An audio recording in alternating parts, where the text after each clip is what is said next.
भाजपा के exit poll आते ही कांग्रेसी नेताओं ने फिर ईवीएम पर जताया संदेह। गोंदिया रोड स्थित चुनाव कार्यालय में ली पत्रकार वार्ता। एग्जिट पोल में चुनाव परिणाम के रुझान आने के बाद बालाघाट में कांग्रेस नेताओं को ईवीएम में छेड़छाड़ का डर सता रहा है।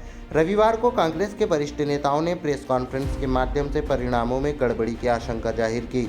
सम्राट सिंह सरस्वार ने कहा कि एग्जिट पोल भाजपा की चाल है ताकि कांग्रेस नेताओं, कार्यकर्ताओं, एजेंटों का मनोबल गिरे, लेकिन हम आश्वस्त हैं और जीत के लिए तैयार है। श्री सरस्वार ने कहा कि भ्रामक रुझान सामने लाकर भाजपा धांधली करना चाहती है। वहीं कांग्रेस जिला अध्यक्ष व बैहर विधायक संजय उइके ने कहा कि परिणाम को प्रभावित करने के लिए माहौल बनाया जा रहा है। प्रशासनिक अमले पर मानसिक दबाव बनाने के लिए एग्जिट पोल के आंकड़े सामने लाए गए हैं। बालाघाट सिवनी संसदीय क्षेत्र में एक तरफा माहौल नहीं है, यह हम अपने कार्यकर्ताओं के फीडबैक के आधार पर कह रहे हैं। श्री उइके ने कहा कि अगर एग्जिट पोल के अनुसार परिणाम आते हैं तो ईवीएम पर फिर उंगली उठेगी।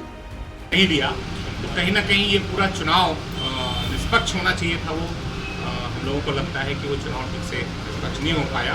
और अभी आप सब लोग देख रहे हैं कि जिस तरह से पूर्वानुमान एग्जिट पोल परिणाम के पहले आ रहे हैं, तो ये एग्जिट पोल ये कहीं ना कहीं दर्शाता है कि जो नेतागण हैं देश में, दो नेता हैं, उन्होंने जो बात किया है उस बात को सही दर्शाने का वही फिगर उनके मुंह से जो निकला, उन्होंने जो बात कहे उस बात को सही प्रमाणित करने के लिए होड़ सी लगी हुई है एग्जिट पोल के माध्यम से कि आंकड़े 400 पार के जा रहे हैं। तो ये कहीं ना कहीं हम लोगों को ऐसा लगता है कि ये निष्पक्ष नहीं हो पा रहा है, सही नहीं हो पा रहा है। जिस तरह से हम लोगों ने देश में माहौल देखा है, पूरे देश में बेरोजगार युवाओं को रोजगार नहीं मिल पा रहा है, देश में रोजगारों की समस्या है, हमारे बेरोजगार परेशान रहे हैं, बहुत सारी समस्याएं रही हैं।